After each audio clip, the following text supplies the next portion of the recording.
Sir G Sudhakaran ഞാൻ പിടിച്ച മുയലിന് 3 കൊമ്പ് എന്ന മട്ടിൽ വഴങ്ങാതെ കർശനമായ നിലപാടെടുത്ത് നിൽക്കുകയാണ്. ഏറ്റവും ഒടുവിൽ നമ്മൾ കാണുന്ന കാഴ്ച പാർട്ടി സുധാകരൻ്റെ പുറകെ നടക്കുകയാണ്. ഇപ്പോൾ CS സുജാത അവിടെ പോകുന്നു. സുജാത സുധാകരൻ്റെ ശിഷ്യയാണ് എങ്കിലും അവർ അവിടെ പോകുന്നു. മറ്റ് നേതാക്കൾ, ആലപ്പുഴ ജില്ലാ സെക്രട്ടറി പോകുന്നു, മറ്റ് ചില സംസ്ഥാന നേതാക്കൾ പോകുന്നു, നമ്മുടെ MV ഗോവിന്ദൻ മാസ്റ്റർ ഫോണിൽ വിളിക്കുന്നു. ഇന്നിപ്പോൾ നമ്മുടെ മുഖ്യമന്ത്രി പിണറായി വിജയൻ പങ്കെടുക്കുന്ന ഒരു പരിപാടിയിലേക്ക് ജി സുധാകരനെ ക്ഷണിച്ചിട്ടുണ്ട്. ഒരു പാലത്തിൻ്റെ ഉദ്ഘാടനമാണ്. അദ്ദേഹം പൊതുമരാമത്ത് മന്ത്രിയായിരുന്നപ്പോൾ തറക്കല്ലിട്ട, നിർമ്മാണം ആരംഭിച്ച പാലത്തിൻ്റെ, പെരുമ്പുളം ആ പാലത്തിൻ്റെ ഉദ്ഘാടനമാണ്. പക്ഷേ അതിൽ പങ്കെടുക്കില്ല എന്ന് സുധാകരൻ അറിയിച്ചിരിക്കുകയാണ്. അദ്ദേഹത്തിന് കാലിന് രോഗമുണ്ട്, ബുദ്ധിമുട്ടുണ്ട് നടക്കാൻ, അതുകൊണ്ട് വരില്ല എന്നൊക്കെയാണ് പറയുന്നതെങ്കിലും കാര്യം അതല്ല എന്ന് എല്ലാവർക്കും അറിയാം. അപ്പോൾ ഇത്രയും ഒരു അകൽച്ച സുധാകരന് ഈ പാർട്ടിയോടുണ്ടായെങ്കിൽ അതിൻ്റെ അർത്ഥം അദ്ദേഹം രണ്ടും കൽപ്പിച്ച് പോരിനുറച്ചു നിൽക്കുന്നു എന്ന് തന്നെയല്ലേ? എന്താണ് സാറിന് ഈ കാര്യത്തിൽ പറയാനുള്ളത്? ആര്യ പറഞ്ഞിടത്ത് തന്നെ തുടങ്ങാം. സുധാകരനെ താൻ പിടിച്ച മുയലിന് 3 കൊമ്പ് എന്ന് പറഞ്ഞ് ആണ് സുധാകരൻ്റെ നിലപാടെന്നുള്ള ആര്യയുടെ സ്റ്റേറ്റ്മെൻറ്റിനോട് ഞാൻ ആദ്യം വിയോജിക്കുകയാണ്. കാരണം താൻ പിടിച്ച മുയലിന് 2 ചെവിയേ ഉള്ളൂ എന്നാണ് സുധാകരൻ പറഞ്ഞത്.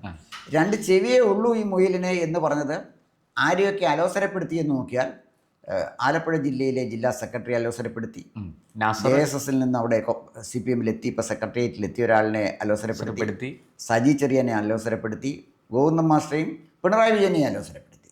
അപ്പോൾ അതാണ് പ്രശ്നം. സുധാകരൻ പറയുന്നത് സത്യം പറയാനാണ് ഏറ്റവും കൂടുതൽ ധൈര്യം വേണ്ടത്. ഗാന്ധി കാണിച്ചത് അതാണ്, സത്യം പറയാനുള്ള ധൈര്യം ഗാന്ധി കാണിച്ചത്. അതുകൊണ്ടാണ് അദ്ദേഹത്തിനെ മഹാത്മാഗാന്ധി എന്ന് വിളിക്കുന്നത്. നെഹ്റുവിന് സത്യം പറയാനുള്ള ധൈര്യം ഇല്ലായിരുന്നു. നെഹ്റു സത്യം പറഞ്ഞായിരുന്നെങ്കിൽ നെഹ്റുവിൻ്റെ ഗതി ഇതായിരുന്നില്ല. അപ്പോൾ അവിടെ ഗാന്ധി ജീവിതത്തിലുള്ള എല്ലാം സത്യമാണ്. സത്യസന്ധത ഗാന്ധി കാണിച്ചു. പക്ഷേ എനിക്ക് അദ്ദേഹത്തിൻ്റെ പല കാര്യങ്ങളും വിയോജിപ്പുണ്ട്. ഗാന്ധിയുടെ സത്യസന്ധതയെക്കുറിച്ച് മാത്രമാണ് ഞാൻ പറഞ്ഞത്. ഇവിടെ ഇവിടെ ജി സുധാകരന് ഒരു സത്യസന്ധത കാണിക്കുന്നുണ്ട്. കാരണം അദ്ദേഹം ഇതുവരെ ഒന്നും കള്ളമൊന്നും പറഞ്ഞില്ലല്ലോ. അദ്ദേഹം ചില കാര്യങ്ങളല്ലേ പറഞ്ഞുള്ളൂ. ആലപ്പുഴ പറഞ്ഞതിൽ ഉറച്ചു നിൽക്കുകയാണ്. ആണുവിടെ മാറ്റവുമില്ല. അതല്ല പ്രശ്നം. ആലപ്പുഴയിൽ ഉണ്ടായിരിക്കുന്ന അപജയം അക്കമിട്ട് അദ്ദേഹം പറഞ്ഞു. സുധാകരൻ പ്രശ്നം ഉണ്ടാക്കിയുണ്ടായണോ കുട്ടനാട്ടിൽ നാളിൽ രാജിവെച്ച് പോയത്? അല്ലല്ലോ. ആലപ്പുഴയിലെ തൊട്ട് പുറകെ അസ്വസ്ഥതകൾ ഉണ്ടാകുന്നത് സാറേ, ആലപ്പുഴ ജില്ലയിൽ മൊത്തത്തിൽ നടക്കുന്ന പ്രശ്നങ്ങൾ എടുത്തു നോക്കിയാൽ അത് പാർട്ടിക്കുള്ളിലെ വിഭാഗീയത വളരെ വ്യക്തമായിട്ട് വെളിച്ചത്ത് വരുന്ന കാര്യങ്ങളാണ്. അതിലൊന്നും ജി സുധാകരൻ ഒരു പങ്കുമില്ല. ഇപ്പം പി കൃഷ്ണപിള്ളയുടെ പ്രതിമ തകർത്തു അല്ലേ? അതെ. VS അച്യുതാനന്ദനെ അവിടെ തോൽപ്പിച്ചു ഇല്ലേ? പണ്ട് മാരാരിക്കുളത്ത് കുട്ടനാട്ടിലെ കലാപങ്ങൾ നടക്കുന്നു.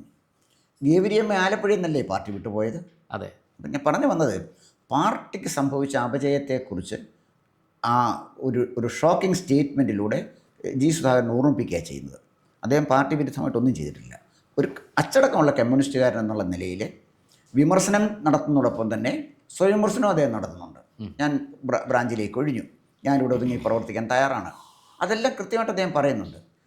ആലപ്പുഴ CPMനുണ്ടായ അപജയത്തിൻ്റെ ആദ്യത്തെ ദുർലക്ഷണമാണ് 2024 പാർലമെൻറ്റ് തെരഞ്ഞെടുപ്പിലെ 3 ലക്ഷം വോട്ട് ശോഭാ സുരേന്ദ്രൻ നേടിക്കൊണ്ട് തെളിയിച്ചത്. ശോഭാ സുരേന്ദ്രൻ പാലക്കാട്ട് നിന്നാണ് മത്സരിച്ചത്. 3 ലക്ഷം വോട്ടല്ലേ ഇവിടെ പിടിച്ചത്? KC വേണുഗോപാൽ അല്ലായിരുന്നു എതിർ സ്ഥാനാർത്ഥിയെങ്കിൽ ശോഭാ സുരേന്ദ്രൻ ജയിക്കുമായിരുന്നു. തീർച്ചയായും സംശയിക്കേണ്ട കാര്യമില്ല. അപ്പോൾ പൊളിറ്റിക്സ് അവിടെയാണ് നിൽക്കുന്നത്. അതായത് സാർ, CPMൽ നിന്ന് വോട്ട് കണ്ടമാനം BJPയിലേക്ക് ഒഴുകി എന്നാണ്, ചോർന്നു എന്നാണ് ആ സംഭവം തെളിയിക്കുന്നത്. ചോർന്നു എന്നുള്ള പ്രയോഗം അത്ര ശരിയല്ല. ഒഴുകി എന്നുള്ളതാണ് പ്രയോഗം ശരി. ചോരുമ്പോൾ കുറച്ചേ വരത്തുള്ളൂ. മറ്റത് ഒഴുക്കാണ്. ഇപ്പോഴും ഒഴുക്ക് നടന്നുകൊണ്ടിരിക്കുകയാണ്. അപ്പോൾ ആ ഒഴുക്കിന് തുടക്കം കുറിച്ചത് ആരാണ്? സുധാകരനാണോ? ആ ഒഴുക്കിന് തുടക്കം കുറിച്ചത് ഇപ്പോഴത്തെ ഭരണക്കാരും ഇപ്പോഴത്തെ പാർട്ടി നേതാക്കന്മാരും അല്ലേ? സുധാകരൻ അതിനകത്ത് എന്ത് പങ്കാവുള്ളത്? പക്ഷെ ഇവിടെ സുധാകരൻ എത്തിയിരിക്കുന്ന ഒരു പ്രശ്നം എന്താണെന്ന് ചോദിച്ചാൽ, ഞാൻ അവിടെ ആ ആംഗിളിലാണ് ഞാൻ കാണുന്നത്. പല നേതാക്കന്മാരുടെ മുന്നിലും അവരുടെ രാഷ്ട്രീയ ജീവിതത്തിൽ ചരിത്രപരമായ ഒരു ഘട്ടത്തിലെത്തും.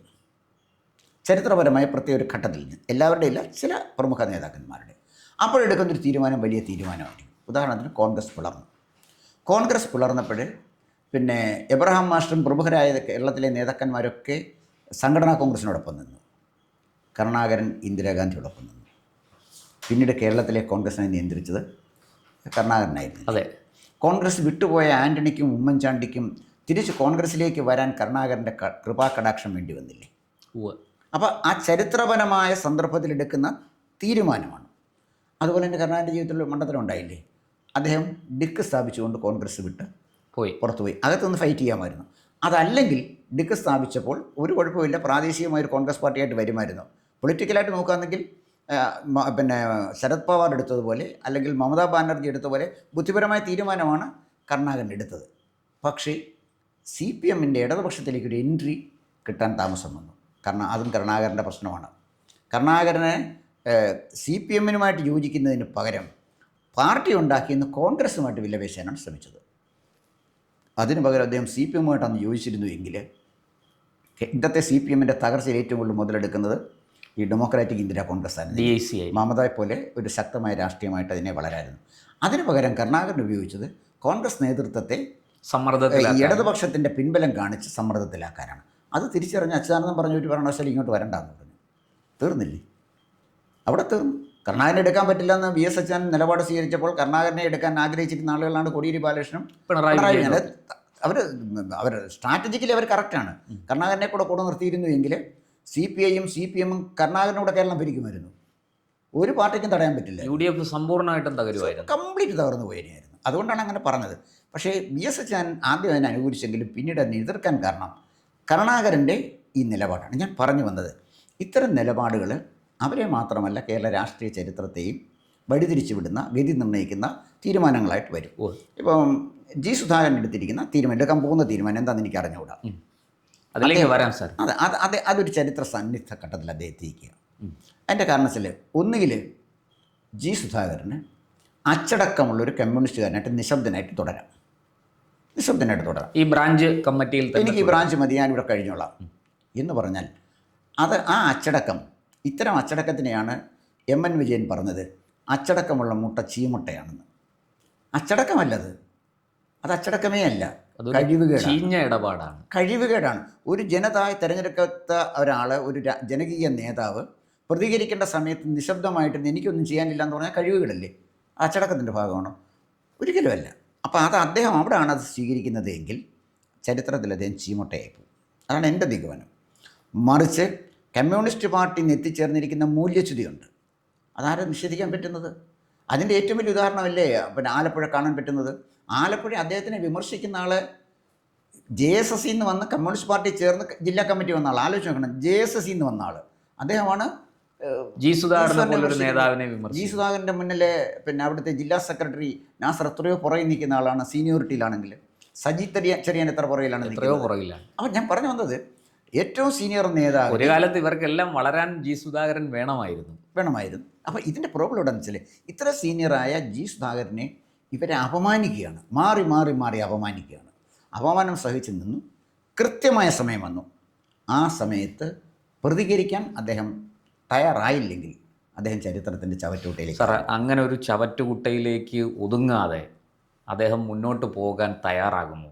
എൻ്റെ ചോദ്യം വളരെ ക്ലിയറാണ്. നമ്മൾ മുമ്പും ചർച്ച ചെയ്തതാണ്.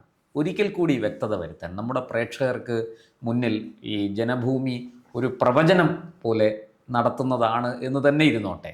G. സുധാകരൻ CPM-നെതിരെ മത്സരിക്കുമോ? ഒരു സ്വതന്ത്ര സ്ഥാനാർത്ഥിയായിട്ട് മത്സരിക്കുമോ? ഈ പറഞ്ഞതുപോലെ അമ്പലപ്പുഴയിൽ നിന്ന് അദ്ദേഹം മത്സരിക്കുകയാണെങ്കിൽ അദ്ദേഹം അമ്പലപ്പുഴയിലേ മത്സരിക്കുകയുള്ളൂ.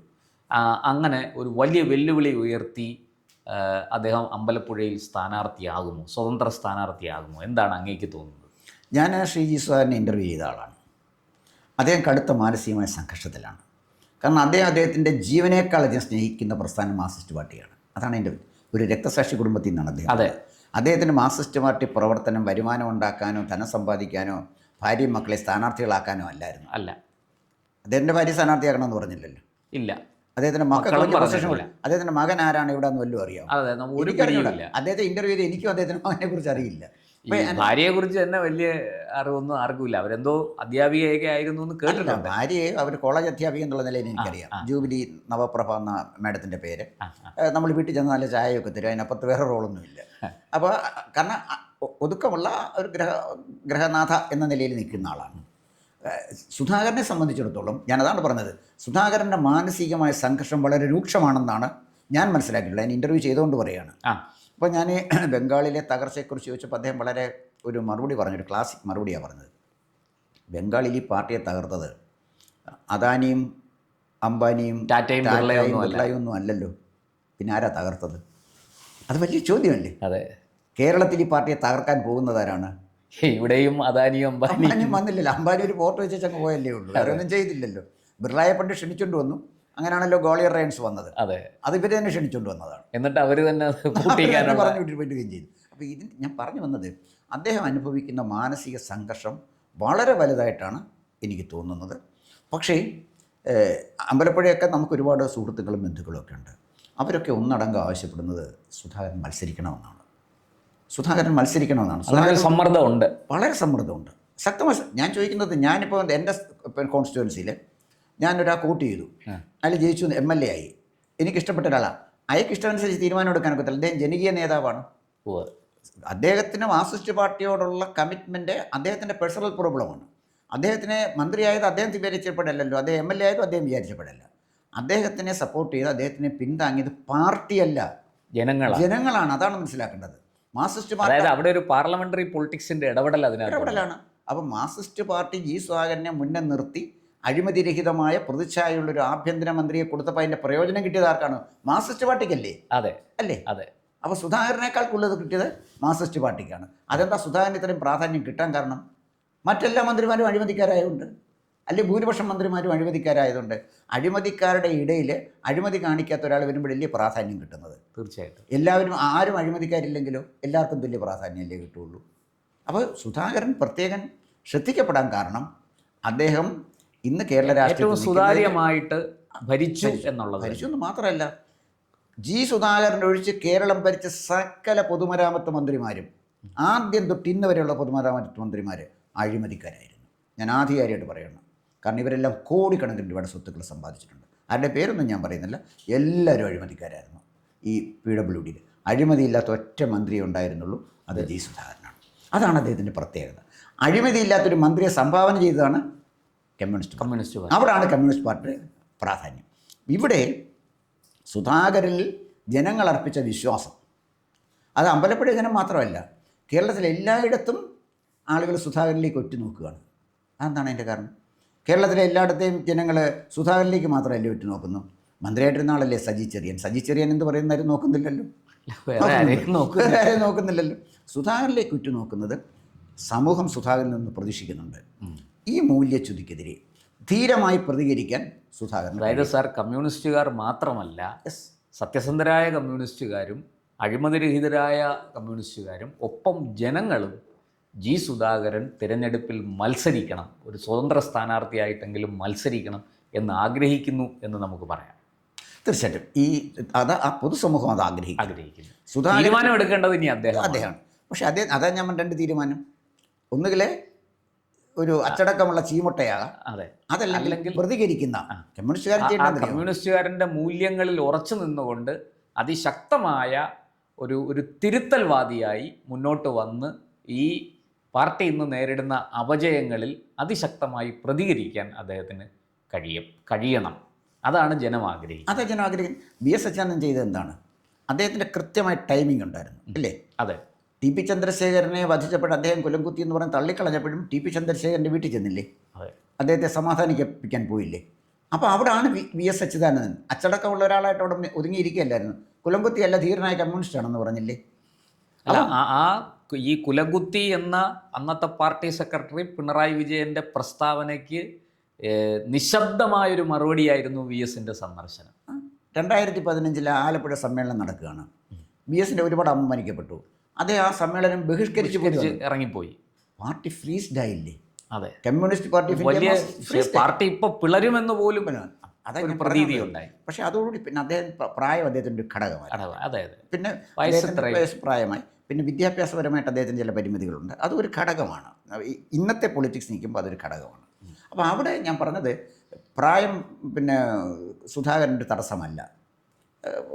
പിണറായി വിജയൻ അടക്കമുള്ള ആളുകൾ അദ്ദേഹത്തെക്കാൾ വളരെ പ്രായ കൂടുതലുള്ള ആളുകളല്ലേ. അതെ അതെ അതെ. അപ്പോൾ പ്രായം അദ്ദേഹത്തിന് തടസ്സമല്ല. അല്ല, അതാണ് ഈ 80 കഴിഞ്ഞ ആളാണ് 70 കഴിഞ്ഞ സുധാകരനോട് വിരമിക്കാൻ ആവശ്യപ്പെടുന്നത്. അല്ല, അത് രസം വെച്ചാൽ അല്ല, ഞാൻ പറഞ്ഞു വന്നത് അത് ഈ സുധാകരന് അദ്ദേഹത്തിന് പ്രായമോ വിദ്യാഭ്യാസം MA ലിറ്ററേച്ചറുകാരനാണ്, മനോഹരമായിട്ട് കവിത എഴുതുന്ന ആളാണ്, അങ്ങനെയൊക്കെയുള്ള ഒരാളാണ്. അപ്പോൾ സുധാകരനെ സംബന്ധിച്ചിടത്തോളം അദ്ദേഹം സ്വതന്ത്ര സ്ഥാനാർത്ഥിയായിട്ട് അവിടെ മത്സരിക്കാൻ വന്നാൽ UDF അവിടെ സ്ഥാനാർത്ഥിയെ നിർത്തുന്നില്ല എങ്കിൽ, നിർത്തരുത് എന്നാണ് എൻ്റെ അഭിപ്രായം, നിർത്തുന്നില്ല എങ്കിൽ BJP അവിടെ സ്ഥാനാർത്ഥിയെ നിർത്തരുത് എന്നാണ് എനിക്ക് പറയാനുള്ളത്. എങ്കിൽ ഒരു ഡയറക്റ്റ് ഫൈറ്റാണ് നിലവിലുള്ള സുധാകരൻ വേഴ്സസ് CPM ആണ്. അവിടെ H സലാമിനൊന്നും പ്രാധാന്യമില്ല. അവിടെ സുധാകരൻ പാർട്ടിയേക്കാൾ കരുത്തനാണെന്ന് തെളിയിക്കാൻ കഴിഞ്ഞാൽ, ഇനി ഈവൻ BJP സ്ഥാനാർത്ഥി നിർത്തിയാൽ പോലും സുധാകരൻ്റെ വിജയസാധ്യത തടയാൻ പറ്റില്ല. അത് ചരിത്രം അദ്ദേഹത്തിൽ നിന്ന് പ്രതീക്ഷിക്കുന്ന ഒന്നാണ്. ഒരു കാര്യമുണ്ട്, എനിക്ക് തോന്നുന്നു ഒക്ടോവിയ പാസ പറഞ്ഞെന്ന് തോന്നുന്നു, ഈ ജനക്കൂട്ടം സ്ത്രീകളെ പോലെയാണ്, അവർ കരുത്തന്മാരെ മാത്രമേ അംഗീകരിക്കുകയുള്ളൂ, ഇഷ്ടപ്പെടുകയുള്ളൂ. അപ്പം സുധാകരനെ കരുത്ത് തെളിയിക്കാൻ കിട്ടുന്ന ചരിത്രത്തിലെ ഒരു വലിയ അവസരമാണ്. ആ അവസരം അദ്ദേഹം ഉപയോഗിച്ചാൽ സുധാകരൻ നേരെ കയറി ചെല്ലുന്നത് ചരിത്രത്തിലേക്കായിരിക്കും. അല്ലെങ്കിൽ ഒരു പാവം അഴിമതിക്കാരനല്ലാത്ത സ്വാത്വികനായ ഒരു മുൻ പൊതുമരാമത്ത് വകുപ്പ് മന്ത്രി ഇത്രയൊക്കെ ഉപദ്രവിച്ചിട്ടും നിശബ്ദമായിട്ട് ഇതെല്ലാം സഹിച്ച ഒരാളായിട്ട് അച്ചടക്കമുള്ള ഒരു ചീഞ്ഞ മുട്ടയായി. അതാണ് അദ്ദേഹം തീരുമാനിക്കേണ്ടത്. ധീരനായ വിപ്ലവകാരിയാകണോ അച്ചടക്കമുള്ള ചീമുട്ടയാകണോ? അതാണ് പിന്നെ സുധാകരൻ്റെ മുന്നിലുള്ള സ്ഥിതി. കടുത്ത ഒരു മാനസിക പ്രതിസന്ധിയിലായിരിക്കും അദ്ദേഹം, കാരണം അത്രമാത്രം അദ്ദേഹം ഈ പ്രസ്ഥാനത്തെ ഇഷ്ടപ്പെടുന്നുണ്ട്. പക്ഷേ ഈ പ്രസ്ഥാനം കൂടെ അദ്ദേഹത്തെ ഇഷ്ടപ്പെടണ്ടേ? അതെ അതെ. അതുകൊണ്ട് തീരുമാനം മാത്രമല്ല, തന്നിൽ നിക്ഷിപ്തമായൊരു ഉത്തരവാദിത്വം നിർവഹിക്കാൻ അദ്ദേഹം ബാധ്യസ്ഥനും കൂടിയാണ്. ജനം അത് പ്രതീക്ഷിക്കുന്നു. എന്തായാലും തീരുമാനം അദ്ദേഹത്തിൻ്റേതാണ്.